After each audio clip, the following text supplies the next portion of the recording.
त्याची गरज पण आहे, परंतु शिक्षण करता करता व्यावसायिक शिक्षण सुद्धा महत्वाचं है।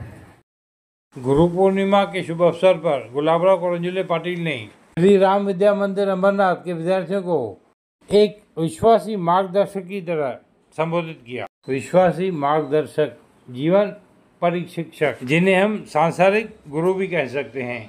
सांसारिक गुरु एक ऐसा मार्गदर्शक होता है जो जीवन में व्यक्ति को सफलता और संतोषी की पूंजी देता है।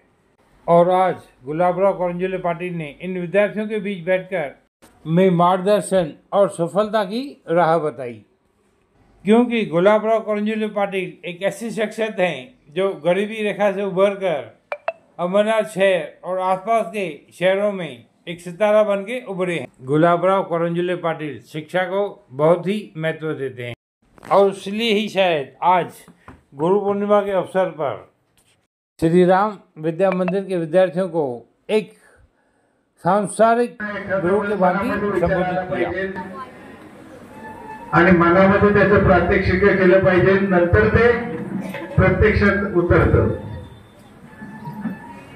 मी मोठा होईल आणि मी मोठा झालो पाहिजे हा विचार करणं काही वाईट नाही।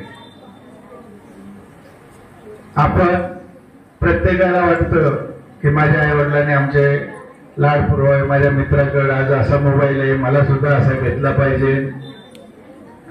पण तुम्हाला बोलायची गरज नाही, आई वडिलांना सर्व समजतं की माझ्या मुलाला काय पाहिजे आणि त्यांच्या ऐपतीप्रमाणे ते तुमचे लाड पुरवतात।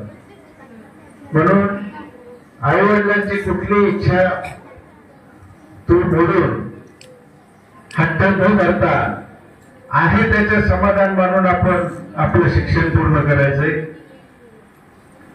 आज या ठिकाणी एवढ्या मोठ्या संख्येने विद्यार्थी जमलेत।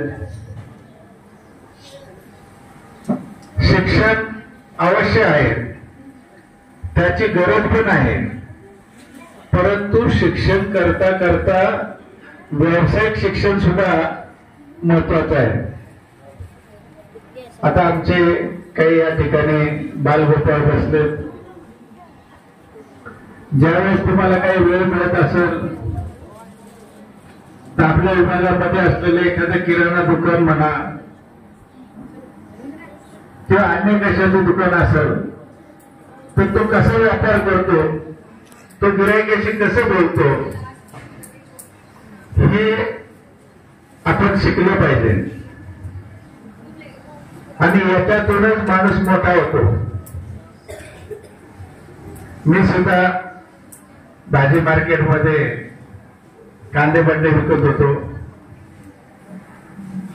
आणि त्याच्यातूनच प्रगती करून आज मी तुमच्या समोर दोन शब्द तुम्हाला गुणगान गाण्यासाठी आणि तुम्हाला दोन शब्द सांगण्यासाठी आज उभा आहे।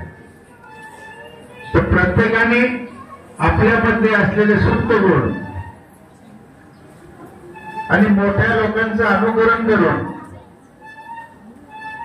अब्दुल कलाम आहेत, असे मोठमोठे जे काही सायंटिस्ट आहेत त्यांचं चरित्र आपण वाचलं पाहिजे।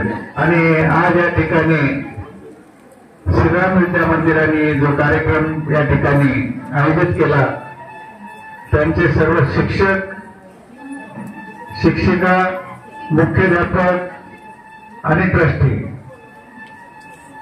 यांचं सर्वांचं मी आभार मानतो। त्यांनी मला या ठिकाणी बोलवलं, मला दोन शब्द बोलण्याची संधी दिली, त्याबद्दल मी या सर्व मंडळीचं परत एकदा मनापासून आभार मानून माझे दोन शब्द संपवतो। जय हिंद।